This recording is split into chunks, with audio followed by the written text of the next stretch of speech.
All right, so here's the motorcycle tow hitch or dolly that I made. We've got our hitch pin right here.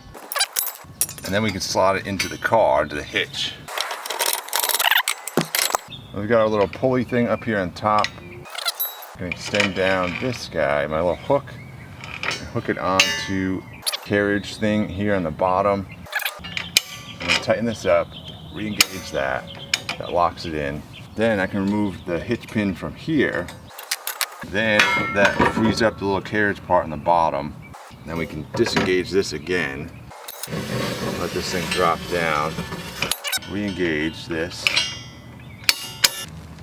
Like a roll on the motorcycle. Then put on my little lever here for my pulley. Start cranking up the little carriage part down there.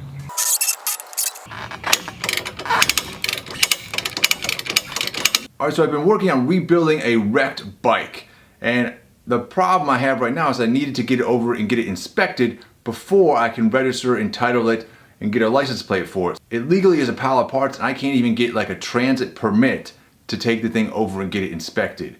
So I need to find a way to tow it over there. And so the thing that intrigued me the most was a motorcycle tow hitch or dolly.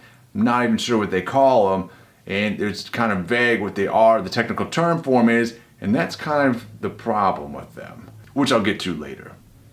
Alright, so today I want to make a motorcycle tow hitch, like a recovery system for the bike. So to do that, I've got over here 1-inch square tubing with 11 gauge wall. Right here, I've got some 3/16 inch wall, square tubing. They nest, and the idea is that I want them to nest. One's gonna slide up into the other one. I'm actually copying someone else's design on this, someone who doesn't make their thing anymore, and then I'm trying to reproduce that. Supposedly it was like $2,000. I never even saw them for sale. There's just a video online. I'll link that video in this video here so you can check it out and see what I'm talking about, but I'm gonna try and recreate this for much cheaper. We've also got this guy, a little winch system, and I'm going to utilize this in order to raise and lower the bike on the car. Alright, so first thing I'm going to do here is try and measure the wheel and everything, making sure I've got the right distances, the right width, and all that stuff on the wheel. And so I want to say 19 inches. Give me a little square or whatever down here that will drop the wheel in only so far. Alright, then we also need the width of this tire. It might be like 5 1/4. Alright, go ahead and cut this guy, measure this out, cut it. So I need 24 inches, two 24-inch ones.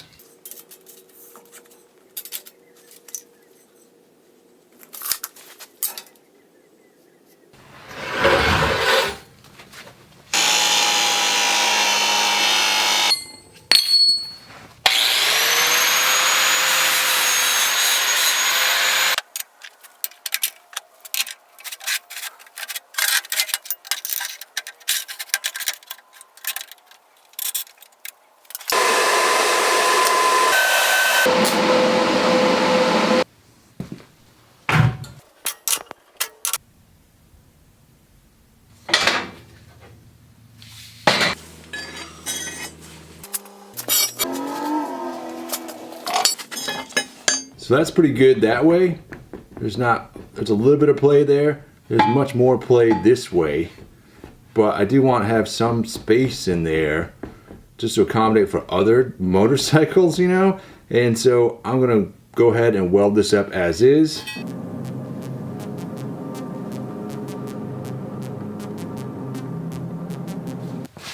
Alright, we gotta test fit it again here. I want the wheel to sit down in it about like that.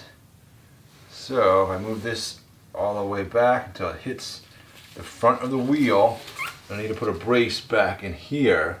Alright, I've got my little piece cut out. I'm going to try this again.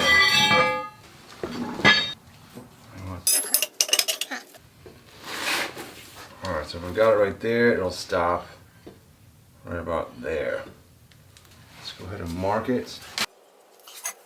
Alright, I've marked it with a marker right here on both sides.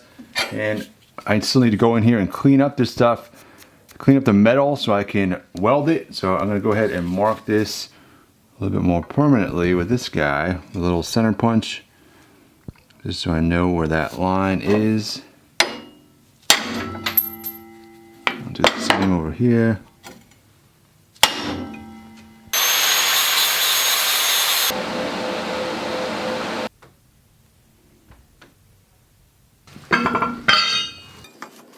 Alright, so it sits right there. Which, if I crank this all the way over, it almost touches that rotor.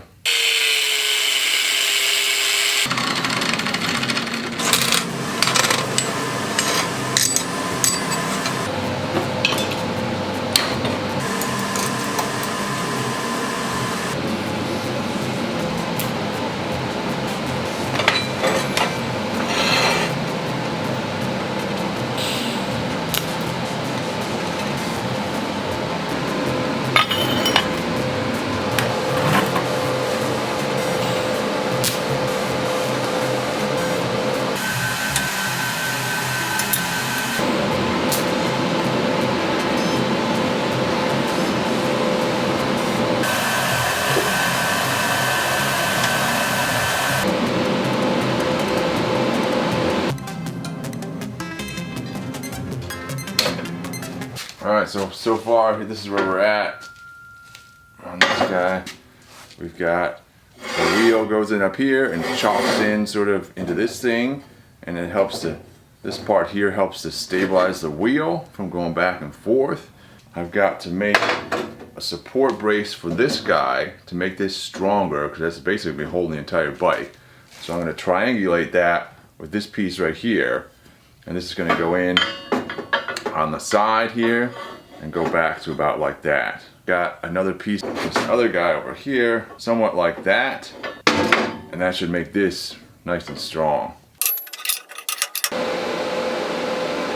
Alright, so at this point I've gone ahead, finished welding all this stuff to make sure it's all sealed up completely, that there are no little gaps anywhere.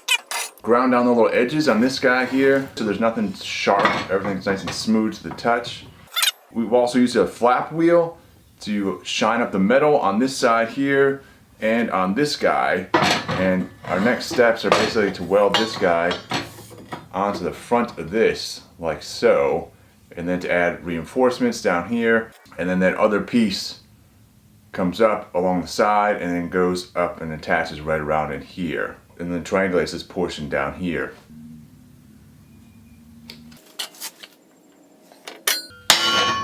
That's my center point. Now we need the center point on this guy. Should be.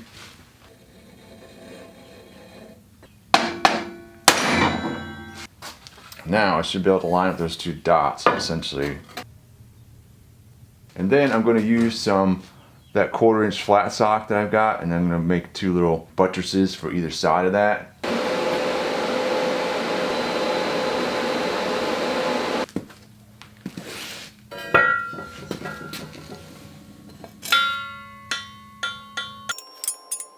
Alright, so now I'm going to cut out from a scrap piece of 1/4 inch flat sock that I've got here. I'm going to cut out two little triangles, one on either side of this triangle. Alright, so we've got this big tall one in the back here, welded on at this point, and all buttressed up with the extra support in there, and I've got that on both sides. Now I need to add on a little reinforcing aspect here that will help triangulate all this stuff and give a lot of strength to this out here. So this goes in about like that. Alright, now then on this piece here, this sort of triangulation reinforcement piece, I need to cap off the ends on this. Haven't done that yet, and they're going to be exposed. So I'm going to use this little piece here, this piece of scrap basically I've got, stick this over here, start welding it on, and then I'll cut off the end and fully weld everything on there. And I'll find another piece of scrap to do this side over here. Alright, we've now got us a sealed up tube. Which means our next step is to put this guy on there. Put these two things together. That's our next step.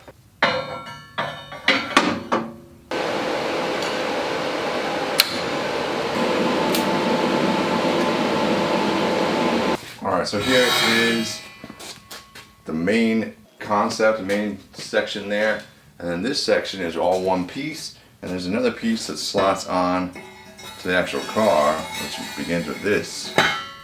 So it slides down like that. And off that, I have the hitch on my car is 1 1/4 inch, and this thing is exactly that, solid square bar. And so this guy is going to go on like that. This guy comes in. This gets welded on or attached on up here. This goes down. I need to make a little ring down here. This attaches to that ring, and then that's what pulls this up and lets it down. Alright, so it should be something like this. This guy's gonna go right there. This guy's gonna go in there like that.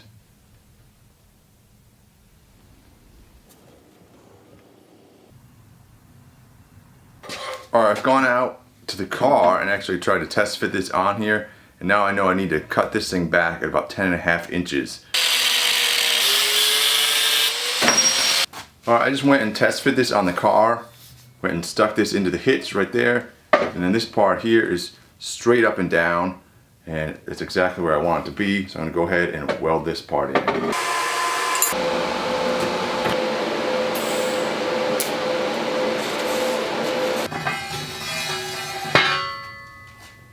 Alright, there's that. Now we need to make a little mount, or we need to...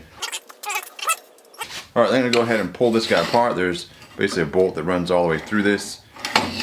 Take that off, and then this thing should come off of here. And that will allow us to weld this on, and then later on paint things pretty easily.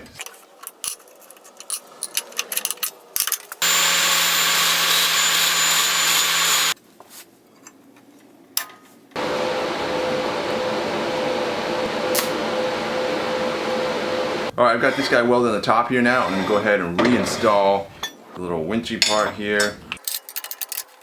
Alright, I got a piece of 3/8 inch rebar. I'm going to cut a piece of this out and just have a straight shot, and that I'll be able to hook around that and pull from this guy.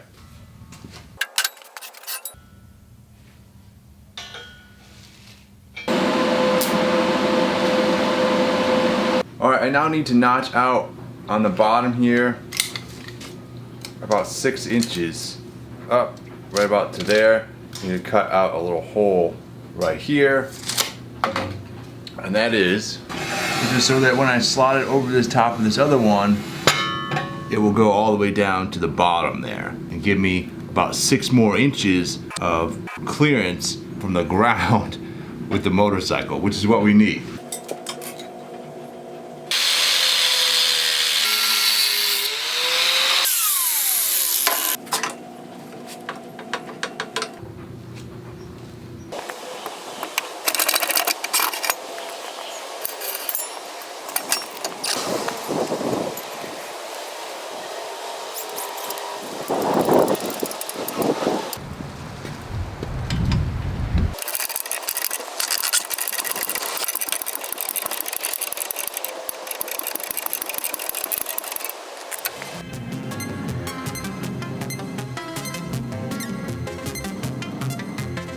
Alright, so on this guy, where it fits into the actual hitch on the car, I've marked it out right here where the hitch pin goes. So I'm going to go ahead and drill that out.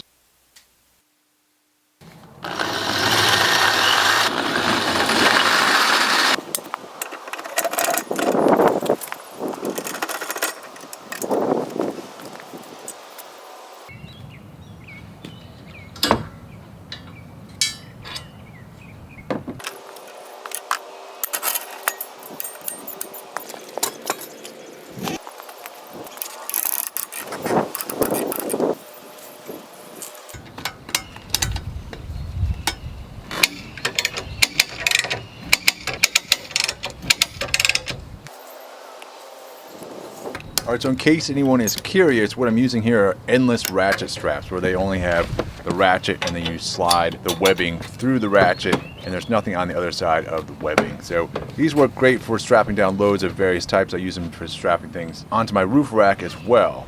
And so now we go out on our first test of this design and see how it holds up.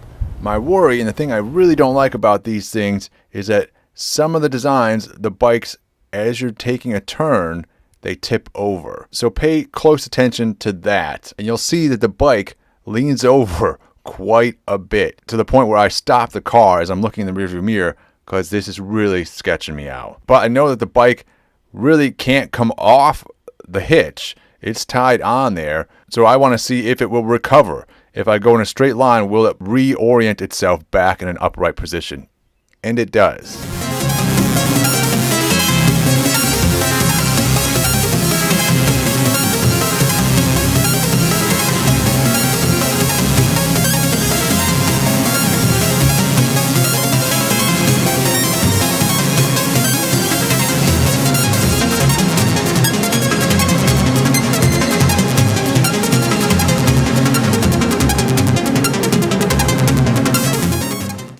But I'm not happy with that test run. It didn't turn out as well as I would have liked. There were two design features that I really appreciated in the other ones that I had seen other people make, and those were the ease of loading, which I definitely incorporated into this thing, where it has that elevator function where it's very easy to load the bike. But the other function was a tie-off bar of some kind, where you could tie the handlebars off and make the bike that much more stable. I liked that feature as well. And so on the second test, it occurred to me that I could tie off the handlebars to the roof rack that already exists on the car, and that would help stabilize the bike considerably and hopefully prevent it from leaning over so much. Which it did, and I was much happier with the result of that, but still taking this out on the public roads made me very uneasy.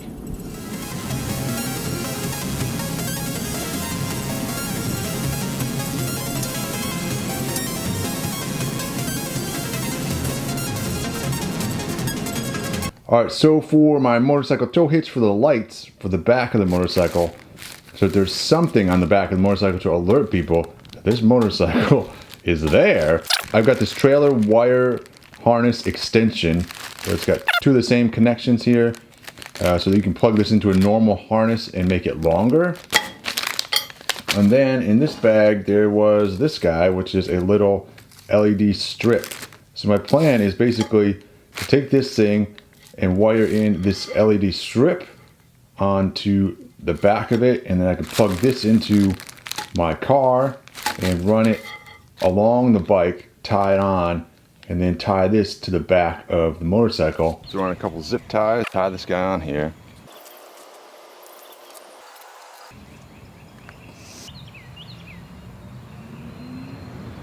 The legalities of a motorcycle tow hitch is very gray to me. I'm not exactly sure what you're supposed to do. It's not a trailer. You've got a wheel of this vehicle on the ground. I guess it's sort of the most proximal thing would be a car dolly.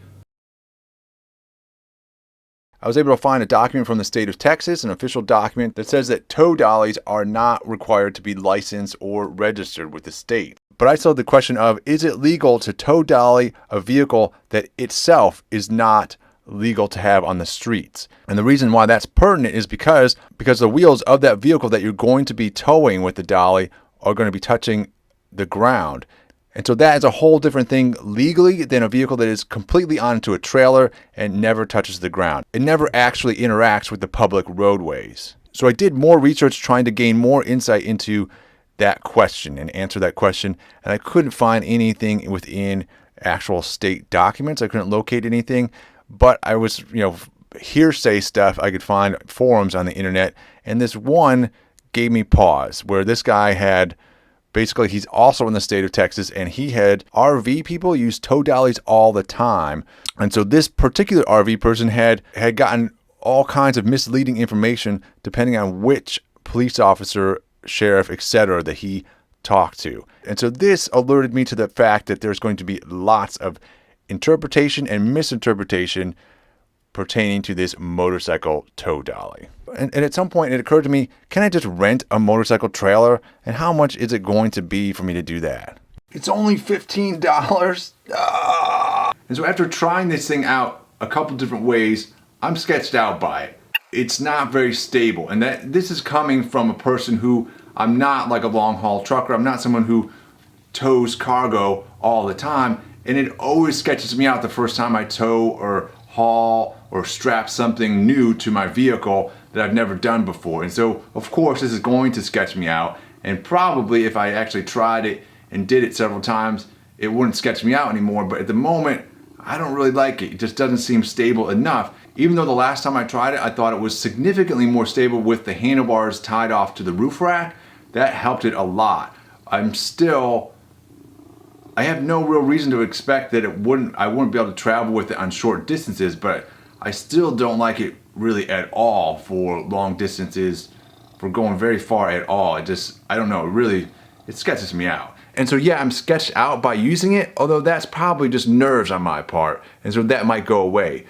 The major problem with these, though, as far as I see it, is the legal gray area in which they live. They're really an undefined legal entity in terms of transportation codes and things like that. I couldn't find any reference to a motorcycle dolly or tow hitch in any code in Texas. And the closest thing I could find was a car dolly. Even the car dollies are kind of in this gray area where there's room for a lot of interpretation, and that is problematic in and of itself. This would be even more problematic, and I think it would be a cop magnet, where any cop, anywhere I went that was at all looking to get somebody would get me every time. And I would have very shaky legal ground to stand on in terms of what this thing even is and if I should be utilizing it on public roadways. Clearly there are people that do it, that have done it and get away with it, but it is definitely problematic for me, especially since it's a homemade thing. That's even more, all of a sudden I have even more legal responsibility for using this thing on a public roadway, and that could be a problem for me. So I am reluctant to utilize this thing unless absolutely necessary. So in terms of getting the bike over to get it inspected, I'm going to rent a trailer from U-Haul for $15 because why wouldn't you? Unless it was an absolute emergency. If anybody else has experience using these tow dollies, I would really love to hear it. I think there's a reason that they haven't caught on, because they've been trying these things for years, and you can buy some, but they seem to come and go. You know, you can still buy them, but they don't seem to catch on very much, and I think that there's a very good reason for that. There are better options out there for very, very reasonable prices. That's what I've got for you today. I hope you enjoyed this video. I do say it wasn't a complete waste of time, because it was a great learning process, and it was definitely good to think through and design this stuff. I thought it was pretty neat, and it is a neat idea. It's just, it doesn't quite work. So thanks for watching. We'll see you next time. Keep on wrenching, everybody.